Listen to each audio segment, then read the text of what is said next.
네, 이 시간 함께 보실 말씀은 마태복음 6장 9절부터 10절까지 말씀입니다.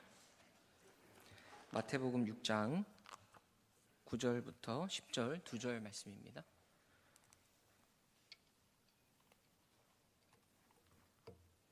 우리 마태복음 6장 9절에서 10절 2절 말씀을 함께 같이 합독해서 읽어보도록 하겠습니다.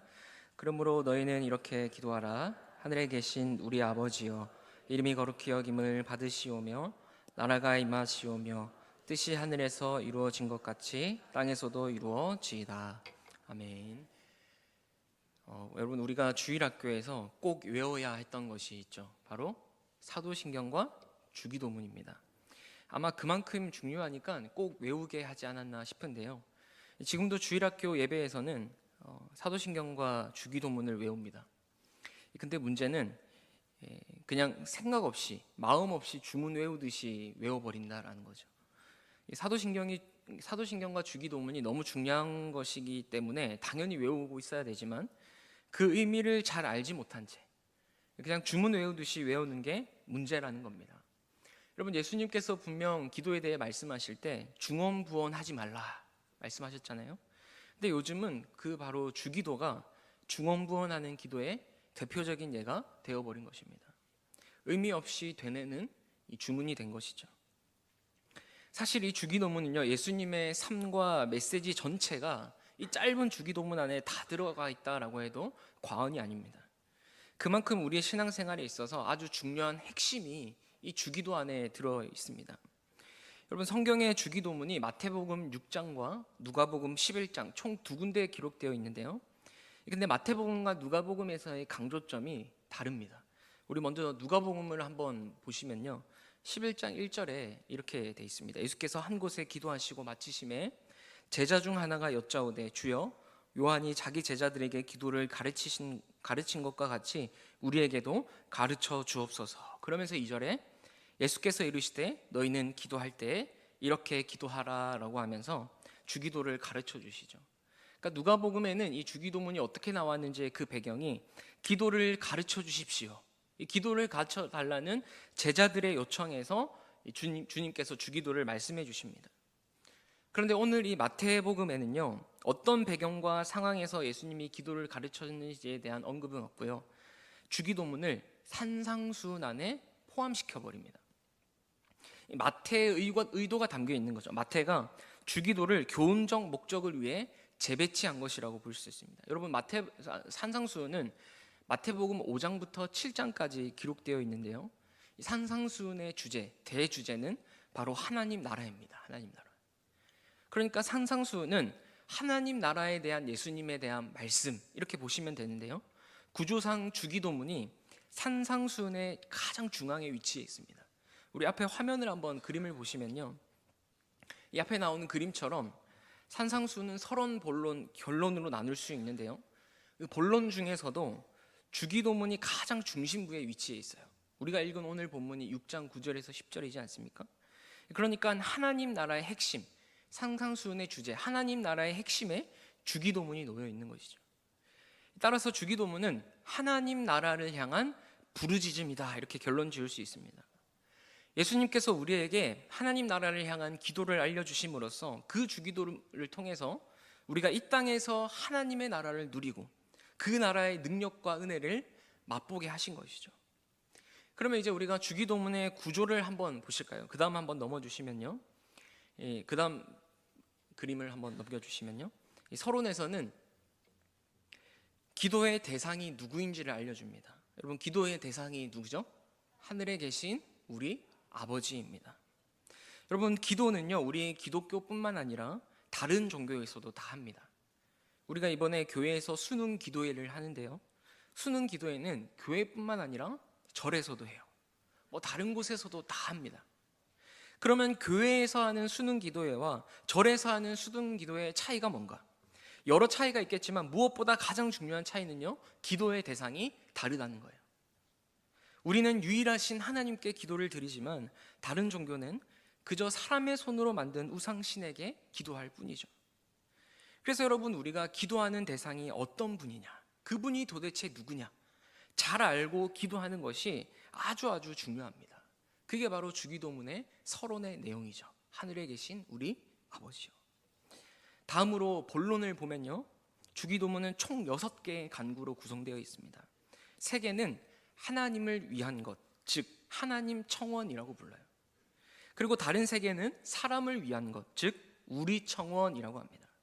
하나님 청원은 당신의 이름이 거룩히 여김을 받으시고 당신의 나라가 임하시고 당신의 뜻이 하늘에서 이루어진 것 같이 땅에서도 이루어지다. 이 3개의 청원은 결국 하나의 주제를 얘기하고 있는데, 그게 뭐냐? 하나님 나라를 위한 청원이다라는 거예요. 하나님 나라를 위한 기도다. 그리고 우리 청원은 일용할 양식을 주시고 우리가 우리에게 죄 지은 자를 사하여 준 것 같이 우리 죄를 사하여 주시고 우리를 시험에 들게 하지 마시옵고 다만 악에서 구하시옵소서. 이 3가지 청원이 우리 청원이에요. 사람을 위한 청원입니다. 이 우리 청원은 하나님 나라를 위한 간구에 수반되는 축복을 말합니다. 무슨 말이냐면, 앞서 먼저 하나님 나라를 위한 기도를 한 다음에 먼저 그의 나라를 구한 다음에 그의 수반되는 축복이 일용할 양식, 죄사함, 악으로부터 보호라는 것이죠. 그리고 이 주기도문의 결론은 송영으로 끝을 맺습니다. 나라와 권세와 영광의 아버지께 영원히 있사옵나이다 라고 끝맺죠. 이게 주기도문의 구조인데요, 이 구조를 조금 머리에 넣어보시고 오늘은 우리가 하나님을 위한 것을 살펴보려고 해요. 여러분, 이 구조에 따르면 하나님의 청원을 먼저 구하고 그에 따른 수반되는 축복이 사람을 위한 것이라고 말했는데요, 그래서 마태복음 6장 33절이 이 주기도문 전체의 요약이라고 할 수 있습니다. 우리 마태복음 6장 33절을 함께 같이 크게 읽어보겠습니다. 그런즉 너희는 먼저 그의 나라와 그의 의를 구하라. 그리하면 이 모든 것을 너희에게 더하시리라 라고 합니다. 여러분, 뭐부터 먼저 구하라고 합니까? 그의 나라와 그의 의를.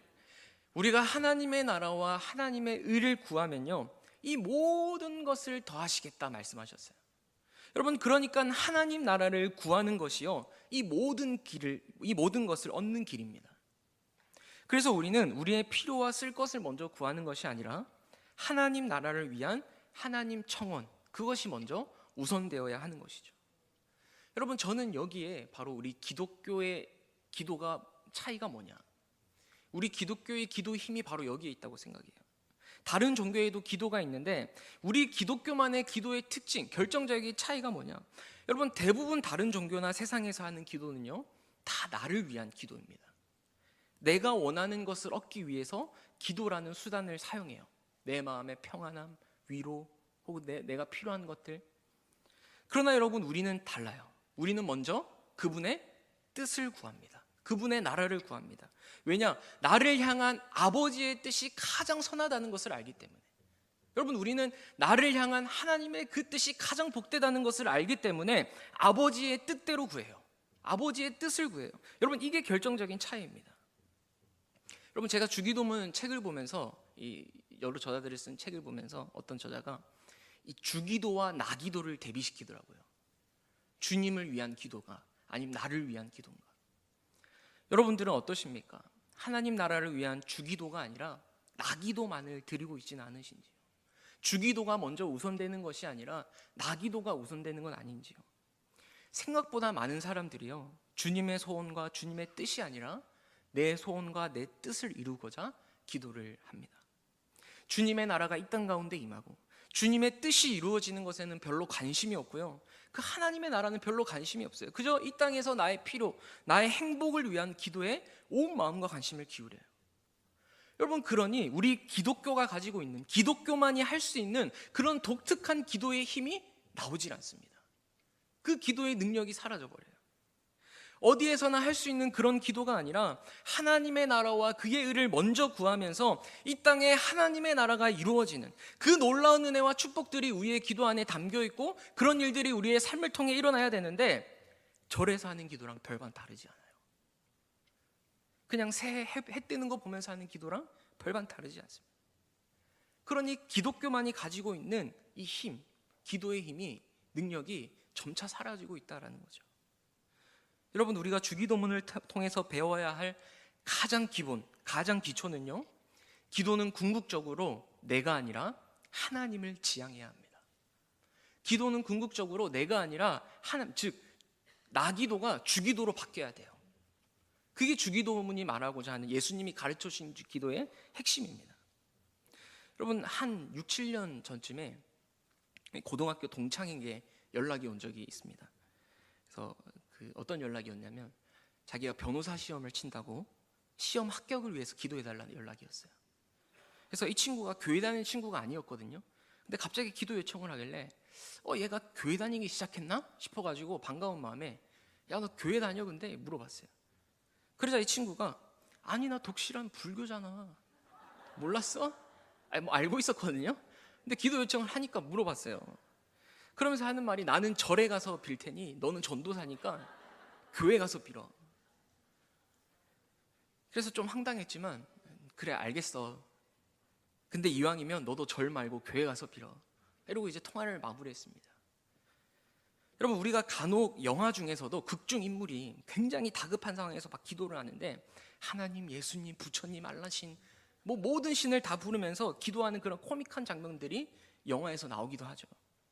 이것이 바로 사람들 안에 내면에 도사리고 있는 종교성이라는 건데요.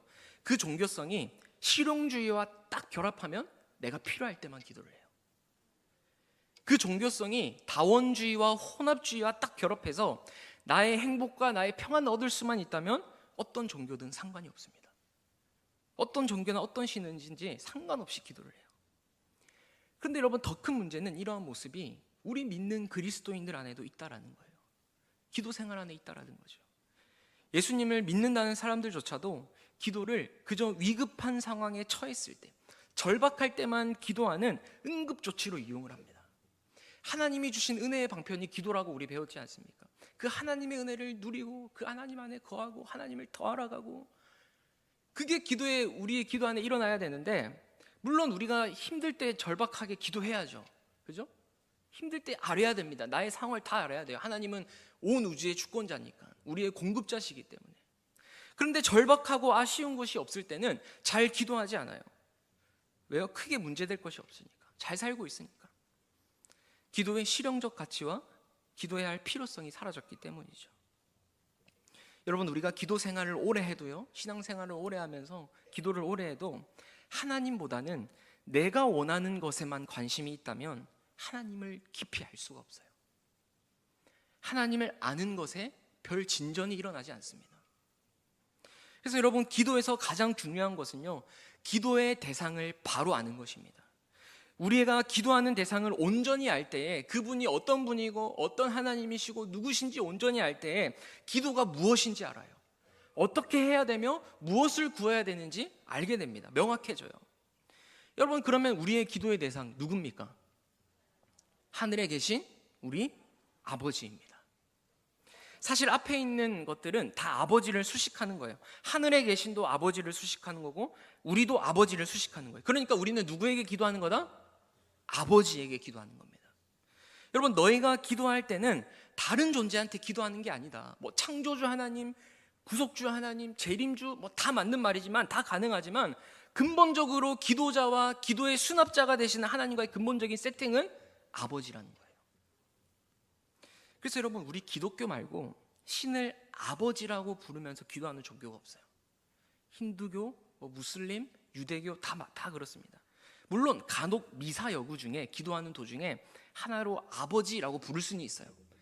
그러나 우리 기독교, 주님이 가르쳐주신 기도, 너희는 이렇게 기도하라라고 하면서 제일 먼저 1차적으로 아버지가 등장하는 종교는 우리 기독교밖에 없습니다. 여러분, 우리가 창조주 하나님을 아버지라 부를 수 있다? 아무나 할 수 있는 게 아니에요. 아무에게나 주어진 게 아닙니다. 어마어마한 특권인 거예요. 여러분, 혹시 여러분들은 아버지 하면 어떤 느낌이 드십니까? 우리는 보통 육신의 아버지를 투영해서 하나님 아버지를 이해하곤 하는데요, 뭐 예를 들어서 자라면서 다정다감하고 자상한 아버지를 내가 경험했다. 그러면 그런 자상한 이미지상이 아버지 하면 떠오르겠죠. 그런데 생각보다 많은 사람들이요, 육신의 아버지에 대한 이미지가 그리 긍정적이진 않은 것 같아요. 종종 TV에서 막 군대 체험한다고 막 높은 곳에서 막 뛰어내리거나 막 줄 타고 내려오거나 막타워 같은 곳에서 뛰어내린다고 막 그런 체험을 하잖아요. 그럴 때 리포터가 한 사람씩 질문을 하죠. 지금 가장 생각나는 사람에게 한마디 한다면, 이제 그러면서 이제 막 한마디 하면서 뛰어내리는 거잖아요. 그럴 때 거의 대부분 훈련본들은 어머니 사랑합니다, 혹은 영수가 사랑한대, 사랑하는 여자친구를 불러요. 그러니까 아버지를 부르는 사람은 잘 못 봤어요. 잘 못 봤어요. 그러니까 평생 가족들을 위해서 우직하게 일해온 그런 아버지를 둔 사람도, 평생 희생하고 그렇게 살아온 아버지를 둔 사람도 아버지를 존경은 하지만 가까이 하기는 힘든, 왠지 모를 거리감이 있다라고 하죠. 또 어떤 사람들은 어렸을 적 육신의 아버지로부터 받은 상처 때문에 하나님을 아버지라고 부르는 게 그렇게 어려웠던 사람도 있대요. 여러분, 이처럼 하나님의 아버지 되심을 우리 인간 아버지, 육신의 아버지를 통해 이해하는 데는 한계가 있습니다. 오히려 우리는 반대로 하나님의 아버지 되심에서 우리가 어떤 아버지가 되어야 되는지, 어떤 부모가 되어야 되는지를 배워야 하는 것이죠. 여러분, 우리가 하나님을 아버지라 부를 수 있는 것은요, 아무나 부를 수 있는 게 아니에요. 본래 예수님만이 하나님의 아들이십니다. 그죠? 그래서 예수님만이 하나님을 아버지라 부를 수 있는데, 우리가 예수님을 믿으면 예수님과 연합돼요. 하나가 됩니다. 그가 내 안에, 내가 그 안에 거하게 돼요. 그러면서 예수님께 속해 있는 모든 것이 우리의 것이 됩니다. 예수님의 죽음도, 그죠? 우리도 십자가 함께 같이 죽고, 그 죽었을 때 같이 부활하고, 그 부활의 승리가 다 내 것이 돼요. 그렇기 때문에 이제 우리도 하나님을 아버지라 부를 수 있게 된 겁니다. 즉 예수님만이 누릴 수 있는 그 하나님 아들의 영광스러운 특권과 권세가 우리에게 주어진 거예요. 얼마나 큰 은혜와 축복입니까? 저는요, 예수님이 이 땅에 오심으로 나를 위해 죽으시고 고난 받으시고 그럼으로써 우리에게 주신 최고의 선물이 바로 아버지라는 호칭인 것 같아요. 이 아버지 안에 우리의 모든 은혜와 또 우리의 모든 구원의 선물이 담겨 있죠. 주님이 십자가에서 피 흘려 우리를 위해 죽으시고 자녀 삼아 주셨기 때문에 우리가 하나님을 아버지라 부를 수 있는 자격이 주어졌습니다. 전혀 자격이 없었어요. 원수인데. 근데 우리가 하나님을 아버지라 부를 수 있는 유일한 근거가 뭡니까? 하나님이 행하신 구원 사역이 있어요. 예수님이 이루신 그 구원 사역. 성부 하나님은 그 예수님을 보내기로 우리의 구원을 계획하시고, 그죠? 성자 예수님은 그 아버지의 계획을 이 땅에 오셔서 성취하시고, 성령 하나님은 그 성자 예수님이 이루신 구원을 우리에게 적용하시고, 오직 삼위 하나님의 행하신 구원 사역에 인해서 우리는 끊어질래야 끊어질 수 없는 아버지와 자녀의 관계가 성립된 겁니다. 그래서 우리에게 주어진 게 아니에요. 여러분, 그런 아버지의 자녀의 관계, 그런 성립됐는데, 근데 그 아버지가 어디에 계십니까? 하늘에 계신 우리 아버지, 하늘에 계세요. 여러분, 하나님이 하늘에 계시다는 것은요, 하나님은 초월적인 존재다, 우리와는 질적으로 다르다라는 겁니다. 여러분, 하나님은 하늘에 계시기 때문에 땅에 있는 우리랑 존재 양식이 달라요. 이걸 어려운 말로 전적 타자라고 합니다. 전적 타자성이라고 해요. 그러니까 하나님과 우리 인간의 질적인 차이가 너무 커서 감히 범접할 수 없는 하나님. 땅에 있는 우리가 어떻게 하늘에 가겠어요? 감히 범접할 수 없는 하나님. 우리는 영원하지 못하나 하나님은 영원하시고, 우리는 거룩하지 못하나 하나님은 완전히 거룩하시고, 우리는 전지하지 못하나 하나님은 완전히 전지하시고, 우리는 전능하지 못하나 하나님은 완전히 전능하시고, 이렇게 하나님은 우리랑 완전히 다르시다라는 걸 보여주는 표현이 하늘에 계신이라는 표현이에요. 여러분, 만약 우리의 기도의 대상인 아버지가 이 땅의 차원의 아버지라면 그 아버지는 한계를 가진 아버지예요. 그런데 하늘에 계신 우리 아버지는요, 초월적인 존재로서 이 땅의 모든 것을 다스려요. 절대 주권, 하나님 손안에 모든 게 있습니다. 우리의 일거수일투족 모든 것을 아시는 전지하신 하나님이세요. 존재하지 아니하는 곳이 없는 무소부재 하나님이십니다. 어디에나 계시는 편재하신 하나님이세요. 그 영원하시고 무한하신 하나님이 우리의 아버지다라는 겁니다. 바로 그분이 우리의 아버지심을 믿고 그분 앞에서 기도하는 것, 여러분, 이게 우리의 기도예요. 이게 우리의 기도입니다. 여러분 보세요. 아버지라는 호칭은요, 우리가 하나님과 친밀하게 이렇게 소통하는 친밀함을 갖게 합니다. 그죠? 그러니까 하나님께 기도하되 그냥 하나님 멀리 계신 분, 혹은 나와 상관없는 그런 옆집 아저씨, 그게 아니라 우리는 하나님의 아들, 딸들이기 때문에 하나님 아버지가 우리를 기르는 양육자예요. 우리를 보호하시는 보호자입니다. 모든 것을 공급하시는 공급자세요. 그러니까 늘 우리와 함께 하셔서 우리 곁에 계시고 우리와 가장 가까이에 계시는 아버지라는 거, 이걸 뭐라고 하냐면 기도의 친밀성이라고 해요. 한번 따라해 볼까요? 기도의 친밀성. 기도에 있어서 적극적인 친밀성이 아버지라는 단어에 들어있어요. 그런데 동시에 그 아버지가 어디에 계신다고요? 하늘에 계신 분, 즉 우리와 완전히 다른 분이라고 하는 이 전적 타자성을 인식해야 됩니다. 여러분, 하나님께서 우리의 아버지가 되신다는 친밀성과 하나님이 우리와 완전히 다른 분이다라고 하는 이 전적 타자성, 이 둘이 어때요? 약간 모순 같지 않나요? 우리와 번접할 수 없는 하나님, 그죠? 근데 가장 우리와 가까이 하시는 아버지, 이 모순이죠. 그러나 이 모순이요, 우리의 신앙과 믿음의 결정적인 핵심입니다. 여러분, 성경에 보면 이런 표현이 굉장히 많아요. 시편 2편 11절에 보면요, 여호와를 경외함으로 섬기고 떨며 즐거워할지어다 라고 해요. 여러분, 여기서 떨며 즐거워할지어다 라는 게 뭐예요? 주님에 대한 경외감을 가지라는 거예요. 떨며, 두려워하는 마음으로. 그러면서 동시에 그분으로 인해 기뻐하라는 겁니다. 그러니까 우리가 하나님께 기도할 때도 이 두 가지의 마음을 동시에 가져야 돼요. 우리와는 질적으로 다른 하나님을 두려워하는 경외감, 더불어서 그분이 나의 아버지가 되신다는 친밀감, 우리와는 다른 하나님의 초월하심, 그러나 그 하나님이 나와 함께 하시는 하나님의 내재하심, 초월하심과 내재하심, 이 균형, 이 둘의 균형이 우리의 신앙과 믿음에 있어서 얼마나 중요한지 모릅니다. 여러분, 만약 하나님에 대해서 한없이 자비로운 그냥 친밀한 아빠라는 점만 강조하면요, 거룩하고 광대하신 하나님 앞에 선다는 그 두렵고 떨림이 없어요. 그러니까 하늘에 계신 우리 아버지요, 하늘에 계신이라는 표현과 우리 아버지라는 호칭은요, 공의의 하나님과 사랑의 하나님이 어떻게 조화를 이루는지를 보여주는 겁니다. 공의의 하나님인 동시에 사랑의 아버지라는 거예요.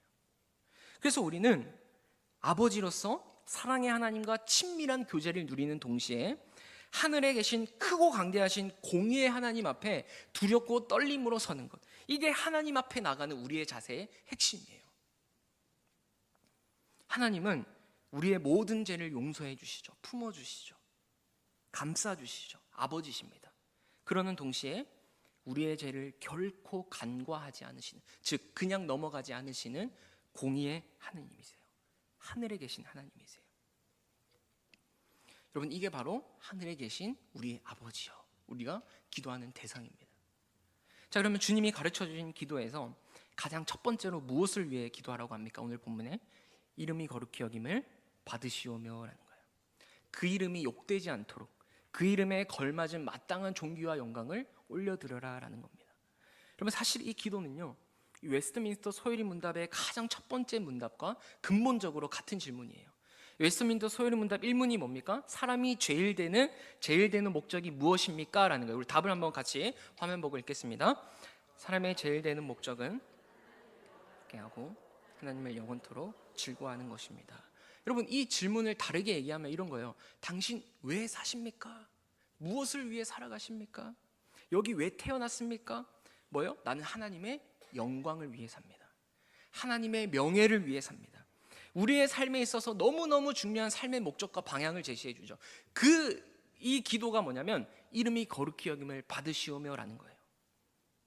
우리의 삶을 통해서 하나님이 드러나고 하나님이 높임받고 우리의 삶이 하나님의 영광을 위한 삶, 그리스도인답게 그 이름에 합당하게 살아가라, 그 주님의 이름을 높이며 살아가라 라는 기도입니다.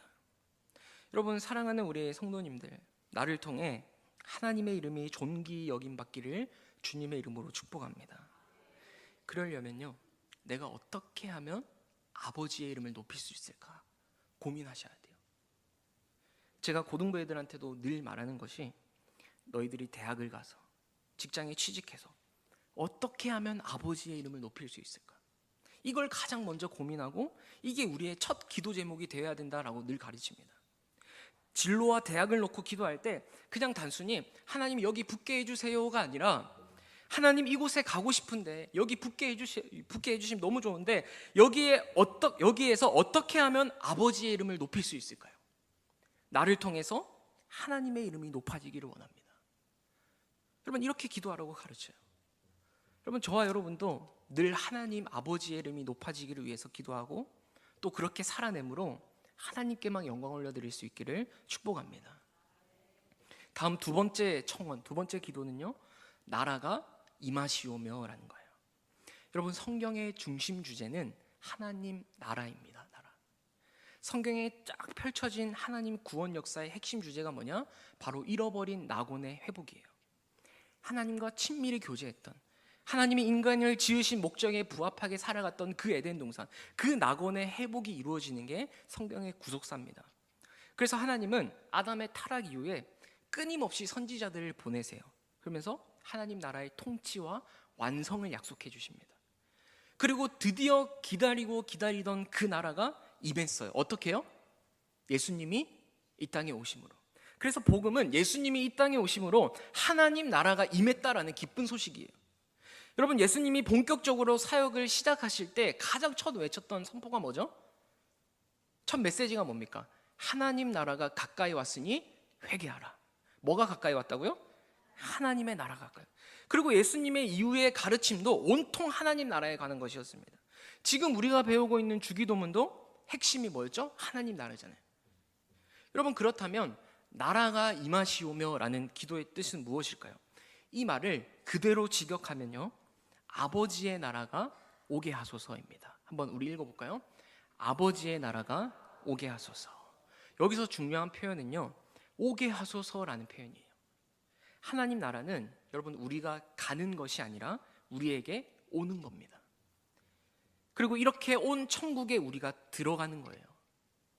우리가 흔히 가지고 있는 하나님 나라에 대한 오해가 뭐냐면, 하나님 나라를 죽은 후에 가는 곳으로 생각해요.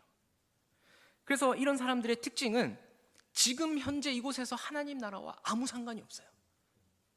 그런데도 죽으면 천국 갈 것이라는 막연한 기대를 가지고 신앙생활을 합니다. 여러분, 죄송하지만 이건요, 소망이 아니라 헛된 기대일 뿐이에요. 참된 소망이 아닙니다. 여러분, 이 땅에서 잠시라도 하나님의 통치를 받는 것이 싫어가지고 자기 마음대로 살아가는 사람이 어떻게 그 영원히 하나님의 통치 아래에 거하는 하나님 나라에 들어갈 수 있겠어요? 제 생각으로는 불가능합니다. 여러분, 오늘 이 예수님이 가르쳐 주신 두 번째 기도에서 말하는 하나님 나라는요, 미래적인 개념, 내세적인 개념이 아니라요, 오늘이라는 우리 현재, 지금 이곳에 굉장히 실제적인 나라를 말해요. 우리 가운데 이미 임한 하나님 나라를 오늘 현재 우리가 이 땅에서 누리고 맛본 사람만이 영원한 하나님 나라에 들어가는 겁니다. 그래서 여러분, 아버지의 나라가 오게 하소서, 이 기도의 첫 번째 의미는요, 하나님, 제가 하나님의 다스림을 받겠습니다라는 거예요.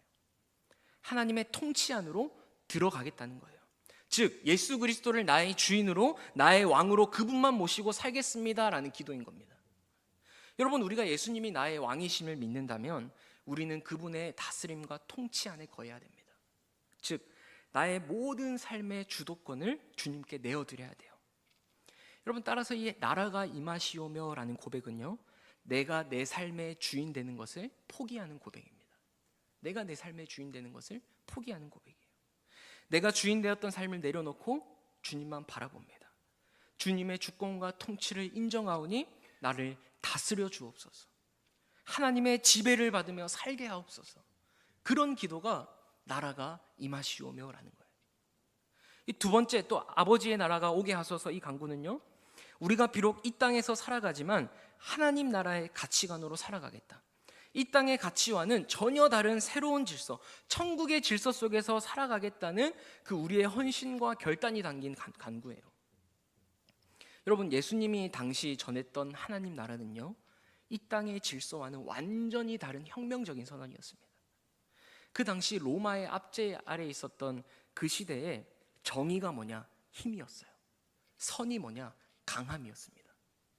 그런데 예수님이 오셔서 진정한 정의와 선은 약자들을 돕는 것이다. 아니, 돕는 것을 넘어서서 내 목숨처럼 그들을 사랑하는 것이다. 섬김을 받는 자가 큰 것이 아니라 섬기는 자가 가장 큰 자이다. 모든 사람의 종이 되는 자가 가장 큰 자이다. 그 시대 정신을 따라가지 않고요, 하나님 나라라는 새로운 질서 체계, 그 하나님 나라의 가치관으로 사는 것, 이게 바로 나라가 임하시오며 라는 의미인 거예요. 여러분, 비록 우리가 연약한 육신을 가지고 이 땅에 발을 두고 살아가지만 하나님 나라의 가치관으로 살아가면서 그 나라의 부요함, 그 나라의 풍요함들을 보여줄 수 있는 우리가 되기를 소망합니다. 또 세 번째, 이 나라가 임하기를 구하는 것은요, 복음을 증거하며 살겠다라는 것을 말합니다. 여러분, 우리의 힘과 노력으로는 결코 하나님의 나라가 임하게 할 수 없어요. 하나님의 나라는 오직 하나님의 능력으로 임합니다. 그러면 우리가 할 수 있고 해야 하는 게 뭐냐? 예수 그리스도가 진정한 왕이시라는 이 복음을 전하는 겁니다. 그럴 때 우리는 하나님의 나라가 이 땅에 임하는 하나님의 역사를 볼 수 있어요. 우리가 전하는 이 복음을 통해서 하나님 나라의 확장이 이루어지는 거죠. 우리 모두 예수님의 왕 되심을 널리 전하면서 우리가 전하는 이 복음을 통해 하나님의 나라가 이 땅 가운데 확장되는 역사가 일어나기를 주님의 이름으로 축복합니다. 그리고 마지막으로 보면요, 뜻이 하늘에서 이루어진 것 같이 땅에서도 이루어지다라고 하죠. 하나님 나라를 위한 마지막 청원입니다. 여러분, 우리는 하나님의 뜻을 거스르는 악과 불의가 가득한 이 땅을 위해서 하나님의 뜻이 이루어지기를 기도해야 됩니다. 우리가 지금까지 배운 주기도문의 내용처럼 아버지라는 단어에 들어있는 그 복음의 깊이를 알고, 그래서 그 아버지의 이름이 거룩히 여김을 받도록 아버지의 이름을 위해서 살아가고 아버지의 나라가 임하기를 간절히 바라는 사람은요, 자연스럽게 아버지의 뜻이 뭘까? 그 뜻을 이루어드리는데 우리의 모든 초점과 소망이 가는 거예요. 그 뜻을 고민하며 살아갑니다. 나라가 임하시오며 라는 고백을 통해서 내가 내 삶의 주인 되는 것을 포기하고 예수님을 나의 왕으로 모시기로 살아가기로 결단했다면 이제는 그 하나님의 뜻이 나의 삶 가운데, 그리고 이 땅 가운데 이루어지기를 소망하게 되는 것이죠. 여러분, 첫 책에서 제가 주기도문을 막 공부하면서 책에서 이런 글을 봤는데요, 정말 충격적인 글입니다. 우리 한번 띄워주실까요? 같이 한번 읽어보실까요? 하나님은 자신의 뜻을 이 땅에 이루시기 위해 자녀인 우리들의 기도에 의존하신다. 여러분, 하나님이 우리들의 기도에 의존하신다. 충격적인 말 아닙니까? 뭐 우리 하나님이 어디에 의존하실 수 있는 분이 아니잖아요. 스스로 계신 여호와 하나님이신데 여기 보니까 우리의 자신의 뜻을 이루기 위해 우리들의 기도에 의존하신대요. 여러분, 하나님은 얼마든지 자신의 뜻을 우리와 상관없이 이루실 수 있는 분입니다. 그런데 여러분, 굳이 우리를 통해서 이루시겠다는 거예요. 여러분, 사실 하나님이 천지를 창조하시고 사람을 지으신 목적이요, 사람을 통해서 이 땅에 하나님의 나라가 세워지기를 원하셨습니다. 이게 하나님의 꿈이었어요. 하나님이 그린 디자인이었습니다. 이 세상에 사람을 통해 이 땅에 하나님의 나라가 세워지는 것. 그래서 여러분, 하나님이 아담을 자신의 형상대로 만들었잖아요. 다른 피조물들과 달리.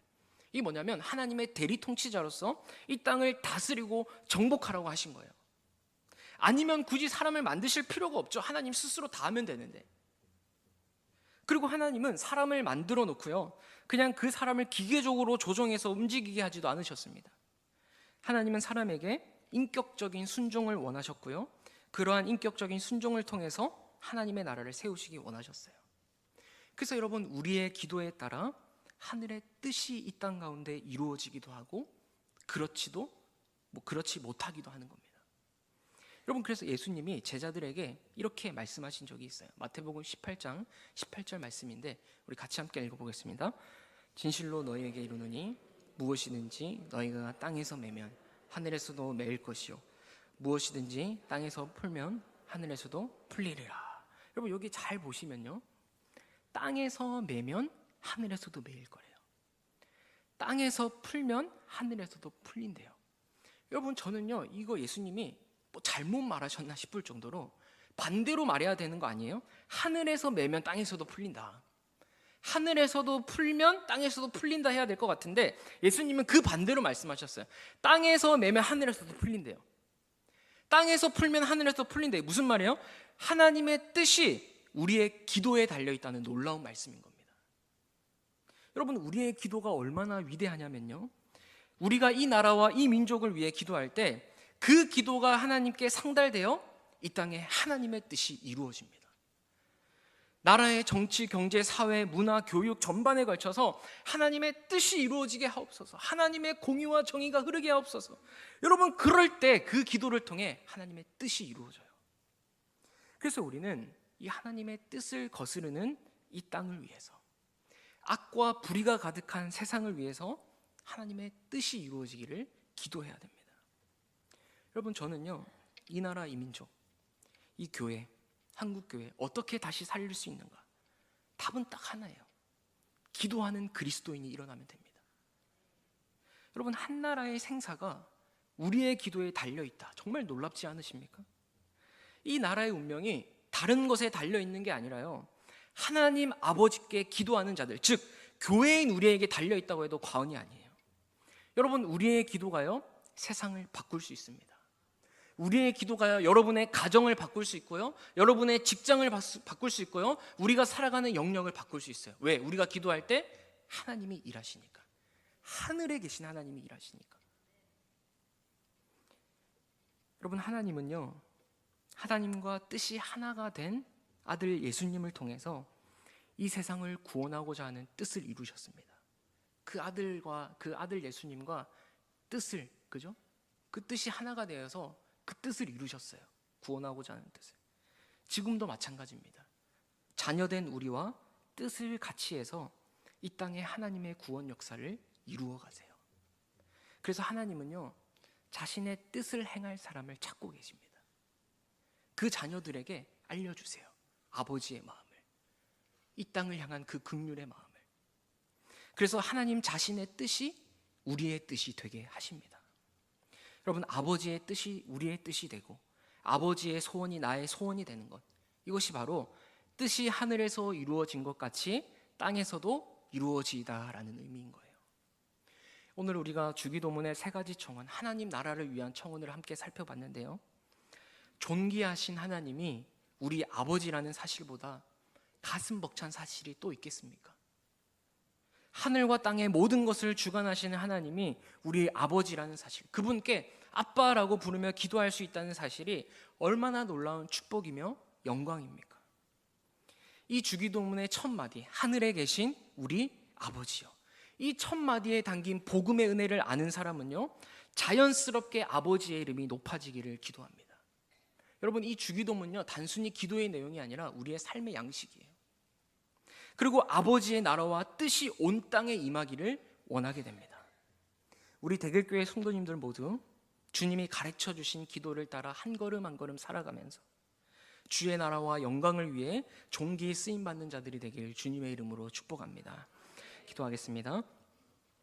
하나님, 우리 오늘 주기도문을 통하여서 주님이 가르쳐 주신 주기도를 통하여서 우리의 기도의 대상, 하늘에 계신 우리 아버지임을, 모든 것을 하실 수 있고 모든 것을 아시고 모든 것이 주님의 손안에 있는 하늘에 계신 그분이 우리의 아버지심을 기억하며 우리가 기도할 때마다 그 아버지 앞에 친밀하게 나아가서 경외함으로 나아가서 하나님의 뜻을 구하고 하나님의 나라를 구하고, 그래서 하나님의 이름을 위해 살아갈 수 있는 우리 성도님들 될 수 있도록 축복하여 주시옵소서. 한 주 동안 들은 말씀을 가지고 순종할 수 있는 힘과 능력을 더해 주시고 그 말씀이 우리의 삶에 맛보아지고 경험되어지는, 그래서 하나님을 더 깊이 알아갈 수 있는 우리 대길교회 될 수 있도록 축복하여 주시옵소서.